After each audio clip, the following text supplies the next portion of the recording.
Sir वो उससे हमें मतलब नहीं है। हाँ, पर सर हम लोग चाहते हैं वहाँ हम लोगों को हमारे रखा बच्चों का जाए। भविष्य वो है भाई, हम दूसरों का भविष्य बना रहे हैं, आज हम अपने बच्चे को टाइम नहीं दे पा रहे हैं।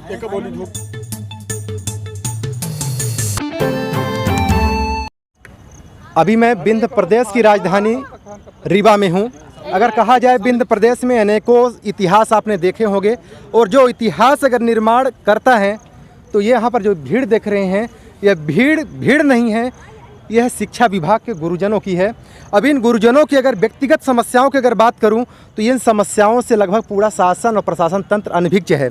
यहाँ पर मैं बात कर रहा हूँ रीवा जिले अधीनस्थ, यहाँ पर ये लोग आए हैं कलेक्टर रीवा यानी कलेक्टर कार्यालय रीवा में, और यहाँ पर शीर्ष नेतृत्व में बैठे हुए जो यहाँ पर पदाधिकारी हैं यानी जिला दंडाधिकारी महोदय, उनसे ये लोग अपनी समस्याओं की गुहार लगाने आए हैं। और बड़ी शर्मनाक सी बात ये है और बड़ी शर्म इस बात की लगती है कि जो दूसरे के बच्चों का भविष्य बनाते हैं, आज वर्तमान स्थिति में उन्हीं का भविष्य कहीं न कहीं से अंधकार में छा गया है और इसकी सुध लेने वाला कोई नहीं है। मैं इसलिए ऐसा क्यों बोल रहा हूँ, क्योंकि ये जो यहाँ पर गुरुजन हैं, इन्हीं से मुँह जबानी आपको सामने समक्ष प्रस्तुत कर रहे हैं। तो मैडम, अभी जैसा कि आपने चर्चा की है कि लगभग जो अतिथि शिक्षक हैं तो इनका जब पीरियड होता है पढ़ाने का, तो उसमें से कुछ आप बता रही थी अनियमितता है, वेतन उसमें कुछ कम मिलता है और महीने के कुछ छुट्टियां भी कट जाती है। तो आप ऐसा भी बात कर रही थी कि हमारा अभी अगर कुछ नहीं हो रहा तो कम से कम फिक्स वेतन तो किया जाए, ऐसा कुछ आप बोल रही थी। सर बिल्कुल, हम लोगों का वेतन फिक्स किया जाए और हम लोगों का यदि नियमितीकरण होता है तो ऑटोमेटिक सब चीज़ होता है। हम दूसरों का भविष्य बनाने के लिए इतने दूर दूर किलोमीटर जाते हैं, आज हम अपने बच्चों का भविष्य नहीं बना पा रहे हैं, हम बच्चों को टाइम नहीं दे पा रहे हैं इतनी दूर से दूर जाकर, और पेमेंट हमको नियमित नहीं मिलती है। लोग बाग दिवाली, दशहरा, राखी त्यौहार सब मनाते हैं और हम लोग ये दुखी होते हैं कि भाई हमारी पेमेंट कट जाएगी, है ना। हम लोग किस तरीके से हम कितने पीरियड पढ़ाने का मौका मिलता है और उसका जो वेतनमान है कितना है? एक साल एक परिसर में हम लोगों के लिए बहुत सारे अतिथि शिक्षकों का जो पीरियड वाइज है उसको कम कर दिया गया है, क्योंकि जहाँ पे यदि कोई रेगुलर टीचर है उसके पास यदि वो 2 डिग्री हैं, वो यदि साइंस से और उसके पास हिंदी है, तो उसको अतिथि शिक्षक को हटा के उसी टीचर को, रेगुलर टीचर को हिंदी पढ़वाने दे दिया जाएगा। इस तरीके से करके हमारे बहुत से अतिथि शिक्षक साथियों को घर बैठा दिया गया है। ये शासन की सोची समझी एक साजिश है कि अतिथि शिक्षकों का संख्या बल हमारा कम हो, इनका विघटन हो, जिससे कि ये अपनी मांग को ऊपर ना उठा सके, ताकि और इससे पहले भी इन्होंने गुरु जी का सम्मान करते हैं। गुरु तो वो चीज़ होता है कि जो भाग्य निर्माता होता है, देश निर्माता भी होता है, और हम लोगों के लिए इतना उन्होंने कोई 2 शब्द नहीं बोले। आज अतिथि शिक्षक हैं, जगह जगह कई बार ज्ञापन दिया, उन्होंने ले जाके कचड़े के डब्बे की तरफ फेंक दिया। बस ये बोलते धैर्य रखिए। धैर्य कब तक रखा जाएगा? जब हमारे बच्चे पूरी तरीके से मर जाएंगे, हम मर जाएंगे, बहुत सारे साथी लोग चले जाएंगे, तो हमारा शिक्षक होने का फ़ायदा क्या है? जब हम शिक्षक अपनी मांग नहीं उठा पा रहे हैं तो हम कैसे करेंगे? भी कहा जा रहा है कुछ लोगों का मार्च और अप्रैल का भी वेतन नहीं दिया गया रहा और उसके बाद ही बाहर कर दिया गया था, इसका क्या सच्चाई है? बिल्कुल सर, क्या है कि अभी जैसे रेगुलर भर्ती जहाँ हो गई है तो वहाँ पे शिक्षक आ गए हैं, तो उनको पीरियड दे दिया गया, उससे भी हटा दिया गया। हम लोगों को 7,000, 5,000, 9,000, वर्ग 3 में 5,000, वर्ग 2 में 7,000, वर्ग 1 में 9,000, उसमें भी संडे और त्यौहार वगैरह काट लिया जाता है। तो हम लोगों को क्या बचता है? तो घर के बगल में किसी को, हमको चूल्हा कैसे जलाना है, हमको बच्चे का राशन कैसे लाना है, बच्चों की ड्रेस कैसे लेकर आए, कैसे बच्चे की फीस भरें। हम गृहिणी हैं, बोलते हैं कि हमने उज्ज्वला योजना करी, सब चीज़ तुमने महिलाओं के लिए किया, फिर आप लोगों ने इतनी गैस महंगी कर दी, तो हम इतनी अतिथि शिक्षक की पेमेंट में हम अपना घर परिवार कैसे चलाएं? चलिए सर, शुभ नाम क्या है आपका? विद्याधर तिवारी। तो सर, ऐसा भी कहा जा रहा है कि अभी कुछ हाल में वेतन जो है मार्च और अप्रैल का नहीं दिया गया, तो ऐसा कंडीशन आपके यहाँ भी देखने को मिला है? हाँ, ऐसी कंडीशन हमारे यहाँ भी है। अच्छा, तो अब अभी वर्तमान स्थितियों में आप कब से यहाँ पर पुनः कार्य में अभी प्रारंभ? वर्तमान में मैं अप्रैल से मुक्त हूँ। 15 वर्ष सेवा करने के बाद थे शिक्षक के रूप में, 15 वर्ष बाद इस समय में मुक्त हूँ। कहीं पोर्टल में वर्ग 1 का पद ही नहीं दिखा है। तो कहीं न कहीं से यूज एंड थ्रो ऐसा करने जैसे साजिश सरकार के द्वारा की जा रही है? साजिश तो सरकार की तरफ से पूरी तरह की जा रही है, और हम कोर्ट भी गए थे तो कोर्ट से हमको आदेश मिला, नियमितीकरण के लिए नहीं किया सरकार ने। और अतिथि शिक्षक जो हैं गुरुजी और शिक्षा कर्मियों से योग्य भी हैं, जब गुरुजी और शिक्षा कर्मियों को नियमित कर दिया गया तो अतिथि शिक्षकों को क्यों नियमित नहीं किया गया?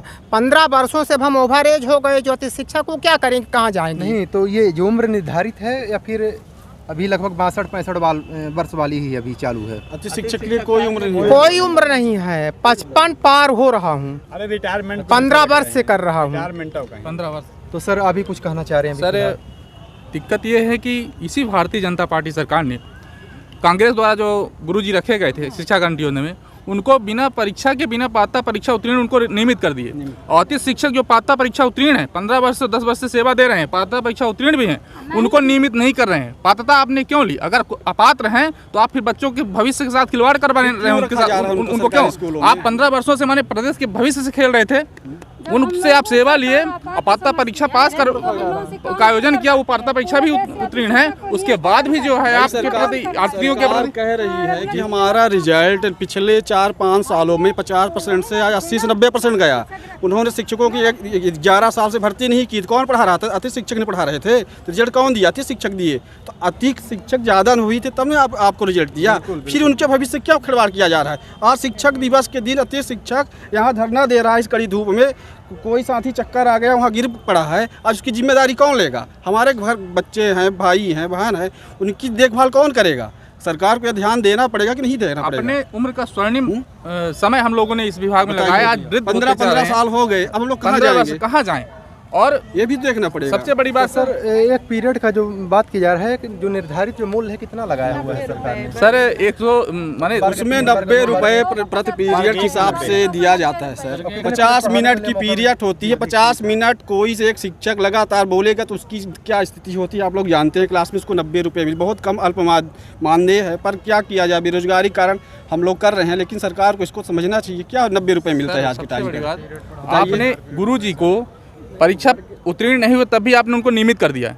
अतिथि शिक्षक योजना आपकी है, भारतीय जनता पार्टी की है, और वो आप पात्रता परीक्षा का आपने आयोजन किया, पात्रता परीक्षा उत्तीर्ण भी हैं, उसके बाद भी जो है आपने उनको नियमित नहीं किया है ना। तो उधर अनुत्तीर्णों को आप रेगुलर कर दिए, तो ये क्या दोहरा मापदंड क्या दर्शाता है? सरकारें हैं, जैसे झारखंड सरकार है सर, छत्तीसगढ़ है, उत्तराखंड सरकार है, यहाँ तक कि दिल्ली सरकार अतिथि शिक्षकों के लिए एक नया कमेटी बनाई है। उनका 12 महीनों का मानदेय देने की व्यवस्था बनाई गई है। 62 वर्ष उम्र की गई है। यहाँ तक कि पेमेंट यहाँ लगभग 5, 7 और 9 मिलता है, वहाँ 18, 28, 32 मिलता है। महीने ही रखा जाता हाँ, है। ये भी 10 महीने छोड़िए, 8 महीने आदेश सर हुआ है सर, आदेश हुआ है 21 जुलाई से जो कार्यरत शिक्षक उनको रखना है, लेकिन 1 अगस्त से 5 अगस्त से 10 अगस्त से अपने व्यवस्था के अनुसार प्राचार्य लोग रखते हैं। तो इसमें से रखा गया कुछ भी मतलब आप कह सकते हैं कि 6 से 7 महीने से ज्यादा किसी को नौकरी नहीं मिलती सुरक्षा इतनी है कि अगर आज कोई विषय शिक्षक आ जाए रेगुलर तो अतिथि का दरवाजा बाहर हो जाएगा। मतलब बहुत सारी विसंगतियां। बोले। मैं ये कहना चाह रहा हूँ, कल माननीय मुख्यमंत्री महोदय जो है नवनियुक्त शिक्षकों को बुलाए थे उनका सम्मान करने के लिए, ट्रेनिंग के लिए, वहाँ पर उन्होंने स्टेटमेंट दिया कि एक बार मैं गया था एक विद्यालय में, वहाँ एक गुरुजी पढ़ा रहे थे, तो उनसे मैंने पूछा कि भाई गंगा नदी कहाँ से निकलती है, तो उनके बच्चे बता रहे थे कि यहीं पड़ोस से निकलती है। उनका भी मैंने कल्याण किया, उनका भी मैंने कल्याण कर दिया। हम लोगों की स्टार्टिंग जब हुई पेमेंट की तो 3000, 5000, हाँ 2500, 3500 और 4500 से हुई। उस समय जो संविदा के लोग थे तो लगभग उनके बराबर थी हमारी पेमेंट। फिर उसके बाद आगे बढ़े तो ये 9000 वाला आया, मैंने 5, 7 और 9 आया, तब भी लगभग हम लोगों का ठीक था। अब सबका तो इंक्रीमेंट लग रहा है, हमारा कहाँ गया? अभी हाल में सर ये कल नियमित शिक्षक भी शायद धरना में बैठे हुए थे, बिल्कुल बैठे हैं, सुनने में आया। बिल्कुल। उनकी क्या मांगे थी? उनकी मांगे हैं कि हमारी पुरानी पेंशन बहाली की जाए, जो एनपीएस का सिस्टम ये ख़त्म किया जाए और पुरानी पेंशन बहाली की जाए, जैसा छत्तीसगढ़ और अन्य राज्यों में कर दिया गया है। तो देखिए अभी जी सर। सचिव जी हैं सर, बात ये है कि प्रदेश का अतिथि शिक्षक जिस दौर से गुजर रहा है, शायद कि हिंदुस्तान का कोई वर्ग इस पीड़ा पे हो। मैडम ने जैसा भी कहा है कि 250 से अधिक लोग हमारे विभाग के आत्महत्या कर चुके हैं, कोई फांसी लगा करके, कोई नदी पानी में कूद करके, कोई दवा खा करके, हाँ, और वो मरा है। इस तरीके की पीड़ा प्रदेश के सभी शिक्षकों के पास है, पर धैर्य की वजह से बेचारे अपना अभी जान गंवा ही रहे हैं। पर 250 की संख्या कम नहीं है। हम लोग 8 महीने सेवा देते हैं, 4 महीने हम लोग खाली बैठते हैं।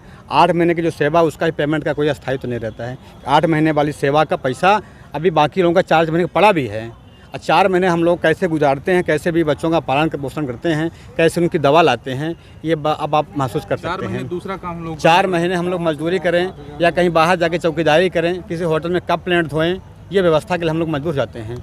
रीवा आना मजदूर से है, भी दयनीय मजदूर स्थिति से है, भी एक मजदूर की स्थिति भी मनरेगा तो मध्य प्रदेश के शीर्षासीन पर बैठे हुए शिक्षा मंत्री जी यानी इंदर सिंह परमार जी, आपको अगर शर्म आती हो इन गुरुजनों की अगर समस्याओं को देख करके, जिसके लिए आप शिक्षा मंत्री बने हैं और जिसके लिए आपको दायित्व दिया गया है कि आखिर किस फंड से ला करके आखिर इनके लिए क्या आगे की रणनीति बनाई जाए, उसके लिए आपका एक भी कदम कभी सामने देखने को नहीं मिला है। जहाँ भी सिर्फ अगर देखने को मिला है तो शायद इन लोगों को सिर्फ शोषण देखने को मिला है। कहीं न कहीं जिसने पॉइंट आपने देखे हैं, यही पॉइंट अगर इस पॉइंट में अगर सुधार कर दिया जाए, अगर इनका एक वेतनमान भी सही कर दिया जाए, तो शायद ये जो दूसरे के भविष्य बनाने वाले यहाँ भगवान हैं, तो शायद इनके भी चेहरे में भी थोड़ी सी खुशी आ जाएगी।